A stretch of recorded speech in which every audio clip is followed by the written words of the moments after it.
اگر ہم چلتے ہیں عرب سے مشرق کی طرف تو ایران ایک اعتبار سے یہ بازی لے گیا ہے پورے عالم اسلام پر.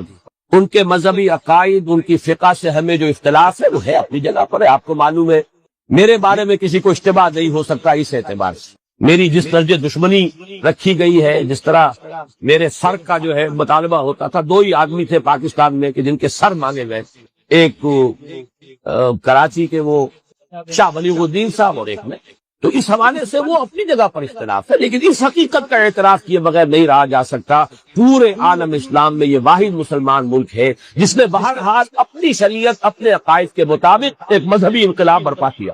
اور پورے عالم اسلام میں مذہبی سطح پر، حکومت کی سطح پر فنڈامنٹلسٹ صرف ایک ملک ہے، یا دوسرا جو ہے تھوڑا سا وہ ہے سوڈان. لیکن اس کی اہمیت اس لیے نہیں کہ وہ کسی عوامی انقلاب سے نہیں بنا، بلکہ وہ کوئی فوجی انقلاب سے شکل بنی ہے جو بھی بنی ہے. اللہ کرے اس میں استقامت ہو، اس سے یقینی کوئی نتیجہ برآمد ہو جائے. خبریں بھی اچھی آ رہی ہیں، لیکن میں تو دنیا کا جو پرسپیکٹو ہے اس کے حوالے سے عرض کر رہا ہوں کہ اس پہلو سے ایران ان کا ٹارگٹ ہے، ٹارگٹ نمبر 1 ایک خاص اعتبار سے. ٹارگٹ نمبر 1 ایک دوسرے اعتبار سے ہم ہے، وہ میں بعد میں عرض کروں گا.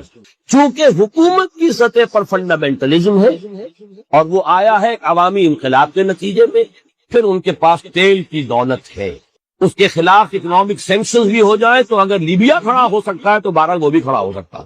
اور نقشہ وہ دنیا کو دکھا چکا ہے کہ لڑا دے ممولے کو شہباز، یہ نقشہ بھی اس نے دکھا دیا. یہ ہے ایران کا. نمبر 2 پاکستان. پاکستان 400 برس کی تجدیدی مساعی کا امین ہے، امانت دار ہے. پورے ہندوستان میں مجدد الفسانی رحمت اللہ علیہ، شاہ ولی اللہ دہلوی رحمت اللہ علیہ، سید احمد بریلوی رحمت اللہ علیہ، ان کا جہاد. پھر اس 20ویں صدی عیسوی میں یا 14ویں صدی ہجری میں علامہ اقبال جیسا مفکر، مولانا مودودی جیسا مصنف، مولانا الیاس جیسا مبلغ، شیخ الہند جیسا مجاہد حریت. پورے عالم اسلام میں ان کا پیرلل کوئی نہیں. یہ 400 سال کی تاریخ، اس کی امانت اور اس کے نتیجے میں یہاں کے مڈل کلاس میں فنڈامنٹلزم کا ایک نیوکلیس ہے. اگرچہ حکومت کی سطح پر کوئی پیش رفت نہیں ہو سکی آج تک، بلکہ اب تو پسپائی ہو رہی ہے، اب پیچھے ہٹ رہے ہیں. وہ ہمارے ان سیاسی جو بھی زعماء ہیں، جو جماعتیں ہیں، ان کی غلطی اور الیکشن ہی کو واحد میدان بنا کر اس کے اندر اپنا سارا وقت و توانائی اور قوت ضائع کرتے ہیں. یہ ہے در حقیقت جس کا کہ یہ صدا مل رہی ہے کہ اس اعتبار سے تو پسپائی کی طرف ہے معاملہ، کسی پیش رفت کی طرف نہیں ہے. لیکن باہر والے تو دیکھتے ہیں نا کہ اندر کیا کچھ مواد موجود ہے. اگر مڈل کلاس میں وہ فنڈامنٹلزم کا بارود موجود ہے تو کسی بھی وقت اس کے اندر جو ہے وہ کوئی دھماکہ ہو سکتا ہے. دوسری بات جو ان کے لیے ایک اعتبار سے ٹارگٹ نمبر 1 ہمیں بنا رہی ہے، وہ ہمارا ایٹمک نو ہاؤ ہے. پورے عالم اسلام میں اور کسی کے پاس نہیں. اسلامی بم اگر بنے گا تو یہی بنے گا. یہ ہے مختلف اسباب جس کے بنا پر ایران اور پاکستان کو آپ بریکٹ کر لیجئے. یہ اس نیو ورلڈ آرڈر یا آج کی میری گفتگو کے حوالے سے یہودی اور عیسائی گٹھ جوڑ کا جو ٹارگٹ نمبر 1 ہے، ایک اعتبار سے ایران ہے، ایک اعتبار سے پاکستان. مومن سب آپس میں بھائی بھائی. فَأَصْلِحُوا بَيْنَ أَخَوَيْكُمْ، اس کا پہلا تقاضا یہ کہا گیا کہ اگر تمہارے دو بھائیوں میں اختلاف ہو جائے کرے تو اصلاح کر دیا کرو، اصلاح کرا دیا اور صلح کرا دیا. وَاتَّقُوا اللَّهَ، اللہ کا تقوی اختیار کرو. یعنی ان ڈفرنس کی روش صحیح نہیں ہے. بھئی میں کیا کروں، یہ جانے آپس میں اپنا معاملہ جان کر. اب میں اگر ایک کی بات کروں گا تو دوسرا ناراض ہو جائے گا، دوسرے کو میں حق پر قرار دوں گا تو پہلا ناراض ہو جائے گا. تو میں تو اس میں نہیں، یہ بہت غلط ہے، بہت غلط، بہت غلط. اہل ایمان کا فرض ہے یہ مسلمان بھائیوں میں آپس میں اگر کوئی اختلاف ہو رہا ہے تو جب تلش ہو گئی ہے تو اسے رفع کرے، مفادات کرائے، صلح کرے. اس کے بعد پھر 6 احکام آئے، وہی لا والے. اہل ایمان، تم میں سے کوئی مرد کچھ دوسرے مردوں کا تبصر نہ کیا، مذاق کرنا، استہزاء. ہو سکتا ہے کہ جن کا مذاق اڑایا جا رہا ہے وہ مذاق کرانے والوں سے بہتر ہو اللہ کے نگاہ. اب آپ نے کسی کا جسمانی عیب ہے اس پر مذاق اڑا دیا تو اللہ نے بنایا بھائی، اور کیا پتا کہ اس کے دل میں ایمان کتنا ہے، تمہارے اندر کتنا ہے. اللہ کی نگاہوں میں اس کا وزن زیادہ ہو، لہذا تمسخر استہزاء. لا یسخر قوم من قوم عسى ان یکونوا خیرا منهم.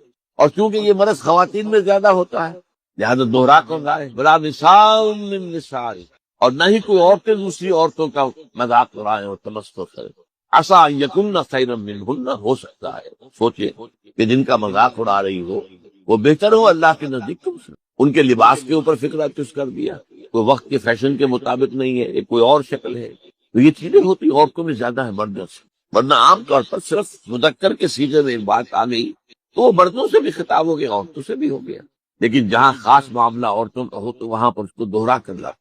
وَلَا تَلْمِزُوا أَنفُسَكُمْ، ایک دوسرے کو الزام نہ لگایا کرو، بہتان تراشی نہ کیا کرو، عیب چیزی نہ کیا کرو۔ وَلَا تَلْمِزُوا أَنفُسَكُمْ وَلَا تَنَابَزُوا بِالْأَلْقَابِ، ایک دوسرے کے چڑانے والے نام نہ رکھ لیا کرو۔ اب یہ جو ہے یہ بھی بہت بری بات ہے۔ آپ نے کسی وہ اپنی جگہ پر فرض کیجئے کوئی لوگ اپنے آپ کو اہل حدیث کہتے ہیں یا سلفی کہتے ہیں، آپ نے ان کو وہابی کہہ دیا، اب یہ چیز جو ہے تکلیف دہ ہے ان کے لیے، آپ کیوں اس کا معاملہ کرتے ہیں؟ ایسا نہ کریں۔ جماعت اسلامی کے لوگ ہیں، مودودی ہے، اب یہ کوئی صحیح نہ انداز نہیں ہے آپ کا، یہ تو یہ ہے کہ ان کو وہ جماعت اسلامی کے رکن ہے، آپ اسی اعتبار سے نہیں آتے۔ وَلَا تَنَابَزُوا بِالْأَلْقَابِ بِئْسَ الِاسْمُ الْفُسُوقُ بَعْدَ الْإِيمَانِ، ایمان کے بعد تو یہ برے نام بھی برے، عمل تو دور کی بات ہے، یہ زبانی کلامی بھی جو تم بات کر دیتے ہو، تم سمجھتے ہو کہ شاید اس پر کوئی گرفت نہیں ہوگی، اللہ تعالیٰ کے ہاں اس کی بڑی گرفت ہوگی۔ ہم وہ حدیث پڑھ چکے ہیں، حضرت معاذ سے کہا تھا حضور نے کہ معاذ سکلت کا امو کا یا معاذ، لوگوں کو جہنم میں اونگے منہ ڈالنے والی شے اس زبان کی کھیتیوں سے بڑھ کر اور کوئی نہیں۔ زبان جو ہے کیونکہ بے لگام ہوتی ہے، اس میں کچھ طاقت نہیں لگی، کچھ فرق نہیں آیا، جو چاہا بک دیا، لیکن ہر لفظ جو ہے تمہارے منہ سے نکلا ہوا وہ یا تو جنت میں جا کے پودا بن جائے گا اور یا جہنم کا کوئی دھاڑ جکاڑ بنے گا جو تمہیں آخرت میں جا کے کاٹنا پڑے۔ اگلی آیت میں فرمایا اہل ایمان ایک دوسرے سے سوء ظن سے کام کرتا ہے، پہلے اسے انسان سمجھے کہ اس میں تو یہ خرابی ہے، بھائی آپ کے پاس کیا ثبوت ہے؟ وہ واقعہ ہو گیا ہے تو ثبوت ہے، اب ٹھیک ہے آپ کی رائے قائم کرو۔ ایسے ہی بغیر کسی ثبوت اور واقعے کے آپ نے ظن قائم کر دیا، ان بعض الظن اسم، بعض جو ہے سوء ظن وہ تو اللہ کی نگاہ میں گناہ بن جاتا ہے، بہت بڑا گناہ۔ ولا تجسسوا، اور دیکھو ایک دوسرے کی حالات کی ٹو میں نہ رہا۔ بعض لوگ ہوتے ہیں جیسے مکھی کے کام میں زندگی میں بیٹھے، اس کو اتنی فطرت ہے، کچھ لوگ جو ہے وہ اس میں رہتے ہیں کھوج میں، اس گھر میں کیا ہو رہا ہے، اس میں کوئی دنگا ہے یا فساد ہے کے لیے ذرا سی کوئی اگر بڑی بھی بات اس کو لے اڑے، یہ ان کا ذوق ہوگا، تو اس طریقے سے کرو گا بلا تجسس۔ بلکہ آج ہم جو حدیث پڑھ رہے ہیں اس کے برعکس ہے کہ اگر تمہارے کسی مسلمان بھائی کا کوئی عیب تمہارے علم میں آ جائے تو اس کے اوپر پردہ ڈالے، اسے بیان کرنا، خود تجسس کر کے لوگوں کو عیوب تلاش کرنا، یہ تو بہت بری بات ہے۔ ولا یغتب بعضکم بعضا، اور دیکھو ایک دوسرے کی غیبت نہ کیا، کسی مسلمان بھائی کے پیچھے اس کی کوئی برائی بیان نہ کر۔ اور پوچھا گیا حضور اگر وہ برائی اس میں ہو تب بھی نہ کر، فرمایا تبھی تو وہ غیبت ہے، اگر وہ ہے بھی نہیں تو بہتان ہو گیا، وہ تو بہت بڑا گناہ ہو گیا۔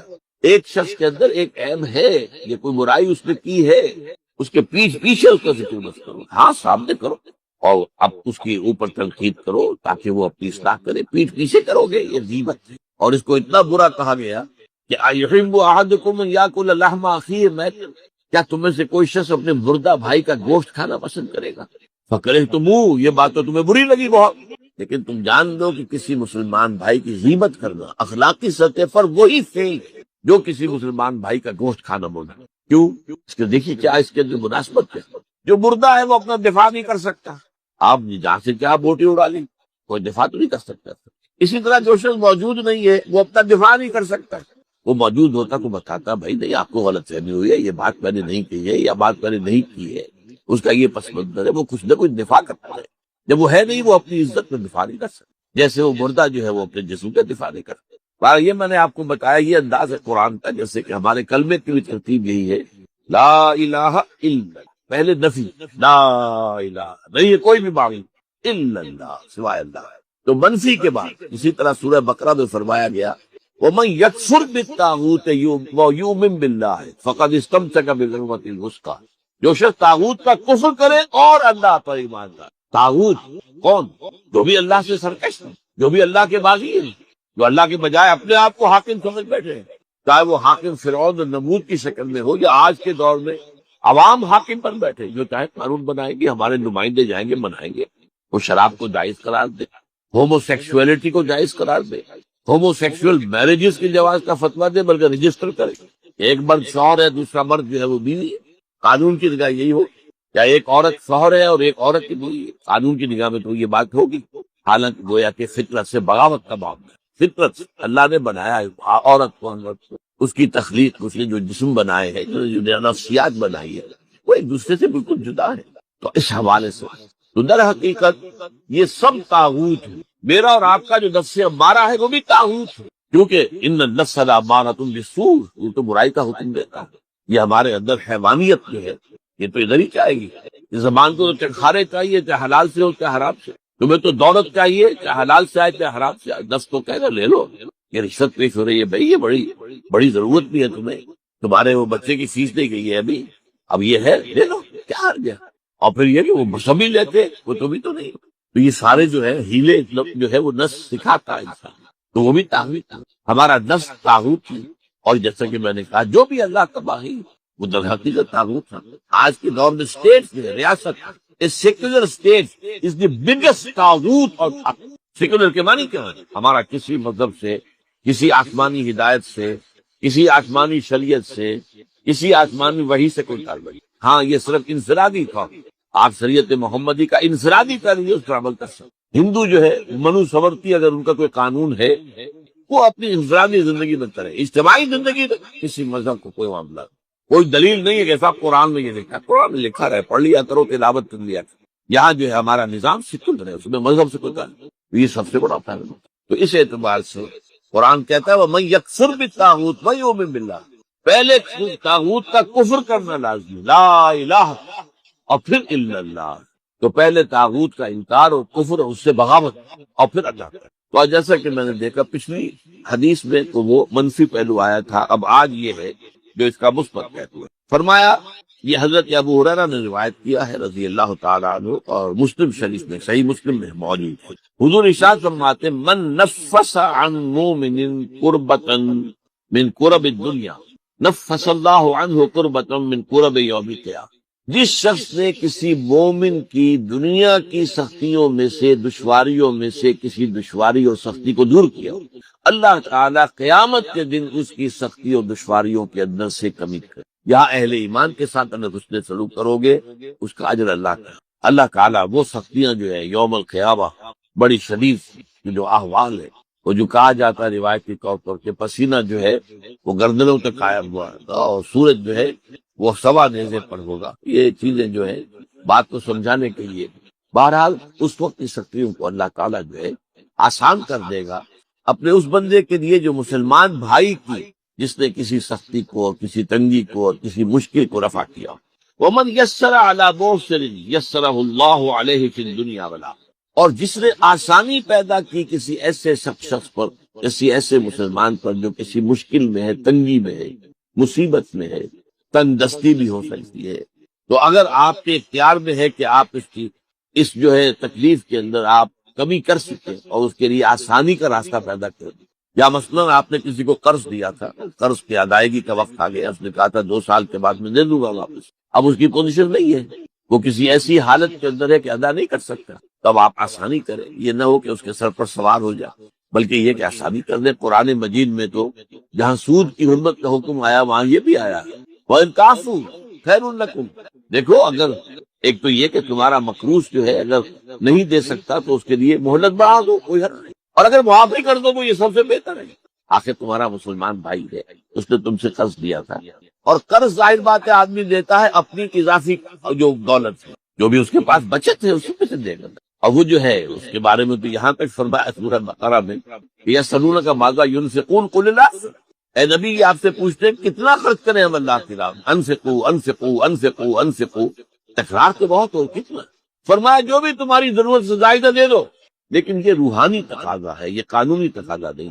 قانونی تقاضا بعض لوگوں نے اس کو قانونی بنا دیا اور اس رائے پر پہنچ گیا. انہوں نے حضرت ابو ذر غفاری رضی اللہ تعالیٰ عنہ جیسے جلیل القدر صحابی کہ کوئی سونا چاندی اپنے پاس رکھنا مطلقاً حرام ہے. یہ ان کے اندر چونکہ انتہائی جہد تھا اس کا یہ مظاہرہ ہوا. لیکن یہ ہے کہ یہ ہے آپ نے جو بھی دولت آپ کے پاس تھی آپ نے اس میں زکوٰۃ ادا کر دی، باقی آپ کا ہے، آپ اپنے پاس رکھ سکتے ہیں اور وہ آپ کی اولاد کو منتقل ہو سکتا ہے. وراثت کا قانون آخر کب کیسے لاگو ہوگا؟ اگر اپنے پاس کچھ رکھنا ہی نہیں ہے تو وراثت کس کی ہوگی؟ تو قانون کا معاملہ اور ہے. میرا اس پر کتاب چاہے بہت اہم، اسلام کا معاشی نظام. تو 2 نظام ہے اسلام کے معاشی، ایک ہے روحانی لیول کے، احسانی لیول کے، ایک ہے قانونی لیول کے.